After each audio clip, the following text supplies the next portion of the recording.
ভোলার তাজউদ্দিন উপজেলার প্রায় ১.৫ লক্ষ মানুষের স্বাস্থ্যসেবার একমাত্র ভরসার স্থল ৫০ শয্যা বিশিষ্ট উপজেলা স্বাস্থ্য কমপ্লেক্স।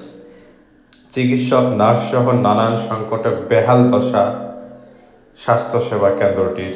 এতে সুচিকিৎসা হতে বঞ্চিত হচ্ছে রোগীরা। কনসালটেন্ট ও মেডিকেল অফিসারের ১৫টি পদে আছেন কেবল ৬ জন। এছাড়া নার্স ও মিডওয়াইফ ৩১টি পদ থাকলেও আছেন ১২টি। আর তৃতীয় শ্রেণীর ৬৬টি পদের বিপরীতে শূন্য হয়ে আছে ২৯টি। বিস্তারিত দেখুন প্রতিবেদনে। যদুমতি হসপিটালে আমাদের নার্সদের পদ সংখ্যা আছে ২৫ জন। আমরা এখন বর্তমানে কর্মরত আছি ৬ জন। এই ক্ষেত্রে আমাদের কার্যক্ষেত্রে খুবই কষ্ট হয়, রোগীদের সেবার ক্ষেত্রে খুবই হিমশিম হয়। আরও যদি নিয়োগ হয় তাহলে আমরা খুবই উপকৃত হব, সেবার মান আরও উন্নত হবে। আশা রাখি রোগীরা আমাদের সেবায় সন্তুষ্ট থাকবে। আমরা এই ৬ জন বর্তমানে হসপিটালের কার্যক্রম চালিয়ে যাইতেছি। আমাদের এখানে যতজন চিকিৎসক থাকার কথা সেই তুলনায় হচ্ছে এখানে চিকিৎসক সংকট আছে।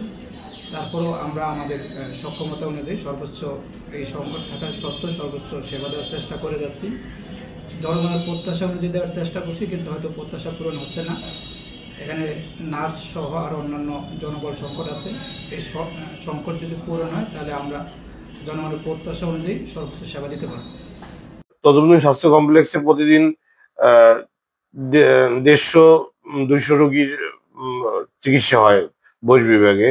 তো যেহেতু মাত্র ২ জন চিকিৎসক, আমি প্রশাসনিক কাজে ব্যস্ত থাকায় একজন চিকিৎসক, এবং মাঝে মাঝে আমরা ২ জন চিকিৎসক মিলেও এত রোগী সামাল দেওয়াটা আমাদের জন্য খুব চরম দুর্বিষহ এবং অসম্ভব কাজে পরিণত হয়। তারপর আমাদের সার্বিক প্রচেষ্টা আমরা চালিয়ে যাই, কিন্তু আসলে স্যাটিসফ্যাক্টরি চিকিৎসা আমরাও দিতে পারি না, রোগীরাও দিতে পারছেন না। তো এক কথা বলতে গেলে আসলে এটা এক ধরনের সার্বিক বিড়ম্বনার অবস্থা তৈরি হয়েছে।